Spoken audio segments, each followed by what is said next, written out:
पण बावनकुळे साहेबांचे प्रयत्न अत्यंत प्रामाणिकपणे मला दिसतात की आम्ही या संदर्भात सुप्रीम कोर्टामध्ये ताबडतोब याचिका दाखल करायचे आदेश दिलेले आहेत आणि ही लढाई आम्ही शेवटपर्यंत लढू आणि राज्याची जमीन राज्याच्या ताब्यात घेऊ.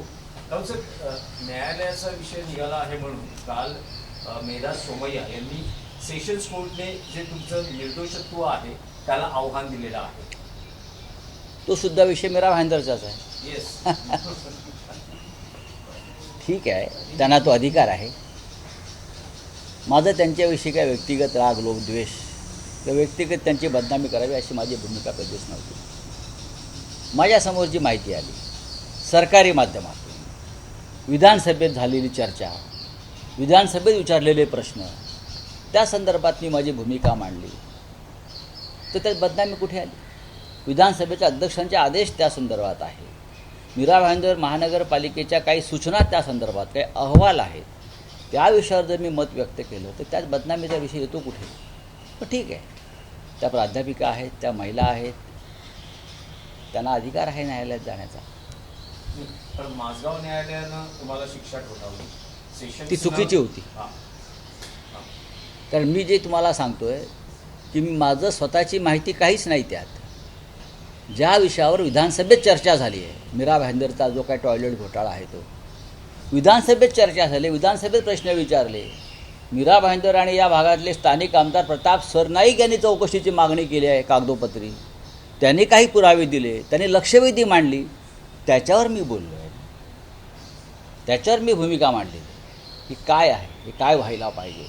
तर ही बदनामी कशी होऊ शकते? पण ठीक आहे, त्यांना असं वाटलं असेल तर त्या न्यायालयात गेल्या, मग आम्ही वरच्या न्यायालयात गेलो, आता ते अजून वरच्या न्यायालयात गेल्या, सुप्रीम कोर्टात जातील, मग इंटरनॅशनल कोर्ट्स आहेत, खूप कोर्ट्स आहेत. नाही तर ट्रम्प आहेतच आमचे. महाराष्ट्र मेडिकल काउन्सिल निवडणुकीचं पण आपण एक ट्विट केलेलं आहे. काय संपूर्ण प्रकरण आहे? विषय आहे राष्ट्रीय स्तरावरचा. इंडिया अलायन्समध्ये फूट पडली अजिबात नाही. डीएमकेनं थेट मागणी केलेली आहे लोकसभा अध्यक्षांकडे की आमची जागा बदला लोकसभेतली बसण्याची, आणि याला कारणीभूत ठरतंय की सध्याच्या तमिळनाडूमध्ये सत्ता स्थापनेसाठी घडामोडी घडतात. डीएमकेला पाठिंबा दिलाय काँग्रेसनं आणि डीएमकेला वाटतंय की त्यांच्या पाठीत खंजीर खुपसलाय काँग्रेसनं. बघा, डीएमकेच्या इंडिया आघाडी फुटणार होती आणि ती फुटायला सुरुवात झाली. नाही नाही असं नाही आहे. देवेंद्र फडणवीस यांनी एनडीएचा विचार केला पाहिजे. भविष्यात एनडीएचं काय होणार आहे? डीएमके हा अनेक वर्ष आमच्याबरोबर राहिलेला आमचा मित्रपक्ष आहे. कधी काळी डीएमके भारतीय जनता पक्षाबरोबर सुद्धा होता. तामिळनाडूचं राजकारण हे फार चंचल आहे. कधी द्रमुक तर कधी अण्णा द्रमुक यांचं सरकार तिथे येत असतं 5-5 वर्षांनी. यावेळेला प्रथमच लोकांनी तिसरा पर्याय निवडला. हे मॅन्डेट आहे. राहुल गांधींचं असं म्हणणं आहे माझ्या माहितीनुसार की हे तामिळ जनतेचं मॅन्डेट आहे की 108 जागा म्हणजे सर्वाधिक जागा या TVK पक्षाला मिळाल्या. त्या मॅन्डेटचा सन्मान आपण करायला हवा आणि एनडीएला सत्तेपासून दूर ठेवण्यासाठी आपल्याला TVKला पाठिंबा द्यावा लागेल. ही सगळ्यांची भूमिका आहे. डीएमकेशी राहुल गांधींनी स्टॅलिनजी यांच्याशी चर्चा केली या संदर्भात आणि त्यानंतर त्यांनी निर्णय घेतला. पण आता जी भूमिका डीएमके घेत आहे ती त्यांच्या राजकीय अस्तित्वासाठी घेतली जाते. मला असं वाटतं जेव्हा लोकसभा निवडणुका येतील तेव्हा आम्ही पुन्हा एकत्र असू. तेच आहे की पश्चिम बंगालमध्ये आज शुवेंदू अधिकारी यांचा शपथविधी पार पडतो आहे. मोठ्या प्रतीक्षेनंतर किंवा पहिल्यांदाच भारतीय जनता पक्षानं आपली परंपरा कायम राखली. अत्यंत भ्रष्ट अशा व्यक्तीला मंत्रिपदी किंवा मुख्यमंत्री बसवण्याची. मला वाटतं 2020च्या दरम्यान एक स्टिंग ऑपरेशन झालं आणि तृणमूल काँग्रेसच्या 5 खासदारांना ऑन कॅमेरा पैसे स्वीकारताना दाखवण्यात आलं. त्याच्यामध्ये शुवेंदू अधिकारी होते. त्यानंतर शुवेंदू अधिकारी यांच्यावर ईडीच्या आणि अँटी करप्शनच्या धाडी केंद्रानं टाकल्या. त्या धाडी टाकायला सुरुवात झाल्याबरोबर शुवेंदू अधिकारी हे भाजपात सामील झाले आणि आज ते मुख्यमंत्री झाले. पण आजही आपण जर पाहिलात, मी थोड्या वेळाने तो व्हिडिओ ट्विट करणार आहे की शुवेंदू अधिकारी आजचे मुख्यमंत्री भाजपचे हे अजूनही वॉशिंग मशीनमध्येच फिरत आहेत. तो डाग स्वच्छ झालेला नाही, ते सरळ असे पैसे स्वीकारत आहेत.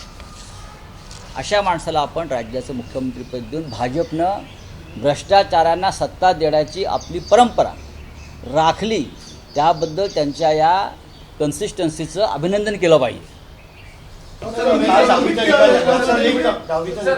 बोला. आज पश्चिम बंगाल में सरकार बनने जा रही है, यहाँ से मुख्यमंत्री उप मुख्यमंत्री भी गए हैं. आपने शुभेंदु अधिकारी के बारे में कहा कि सब में भ्रष्ट मुख्यमंत्री होंगे. भारतीय जनता पार्टी का अभिनंदन करना चाहिए कि वो अपनी परंपरा कभी तोड़ते नहीं.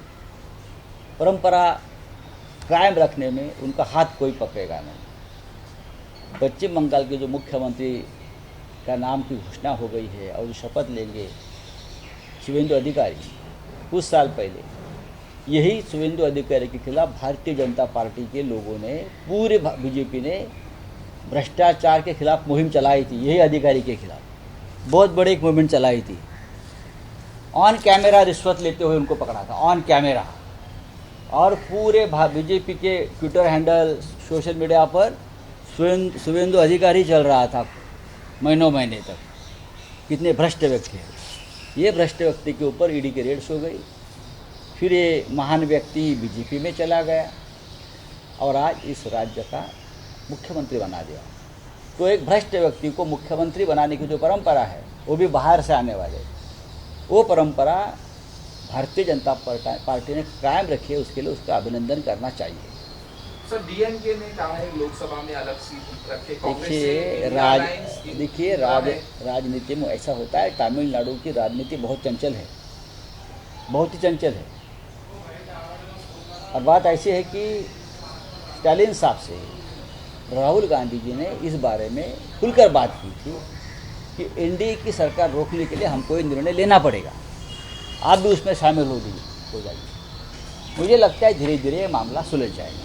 कल राहुल गांधी ने प्रधानमंत्री के बारे में कहा, डोनाल्ड ट्रंप के बारे में कहा कि डोनाल्ड ट्रंप बोल चुके हैं कि मैं प्रधानमंत्री नरेंद्र मोदी का करियर खत्म कर सकता हूं. एप्स्टीन फाइल के बारे में बात कही और ये कहा कि प्रधानमंत्री डोनाल्ड ट्रंप के पूछे बगैर कुछ नहीं करते.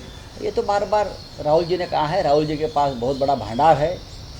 राहुल जी के पास एप्स्टीन फाइल के बारे में 3000 फाइल्स अभी भी पेंडिंग है, 3500 फाइल्स. उसमें बहुत बड़ा भंडार है बीजेपी के और हमारे लोगों के खिलाफ. राहुल जी ज़्यादा जानकार है इंटरनेशनल मुद्दे पर, तो ज़रूर कुछ ना कुछ रहस्य है. सर, एक जगह के बारे में आपने सवाल ट्वीट किया कि महाराष्ट्र सरकार की जगह है, दी जा रही है प्राइवेट लोगों को. मेरा भाईंदर महानगर पालिका क्षेत्र में 254 एकड़ लैंड है महाराष्ट्र सरकार की, शॉर्ट लैंड है. और वो मालकी उसकी जो है, उसका हक अधिकार जो है राज्य सरकार के पास है. अचानक कल हाईकोर्ट में जो चल रहा था मुकदमा, उसमें वो पूरी ज़मीन प्राइवेट लैंड ओनर को दे दी. ये शॉकिंग है. अगर इस प्रकार का निर्णय कोई मंत्री मुख्यमंत्री लेता और मामला हाईकोर्ट चला जाता, तो यही हाईकोर्ट उस मंत्री पर स्ट्रिक्चर पास करता और उसकी नौकरी गंवा देते वो लोग. लेकिन ये कानून के रखवाले हैं हमारे, ये निर्णय देते हैं सरकार की और जनता की ज़मीन किसी प्राइवेट व्यक्ति के हाथ में दी जाती है. 10,000 करोड़ की उसकी वैल्यू है. क्या चल रहा है इस देश में कि जैसे रिटायर्ड चीफ जस्टिस बार बार कहते हैं कि न्याय नहीं मिलता है कोर्ट में. मुझे लगता है जब मैं देखता हूँ इस प्रकार से बिल्डर्स, लैंड ओनर्स को न्याय मिलता है.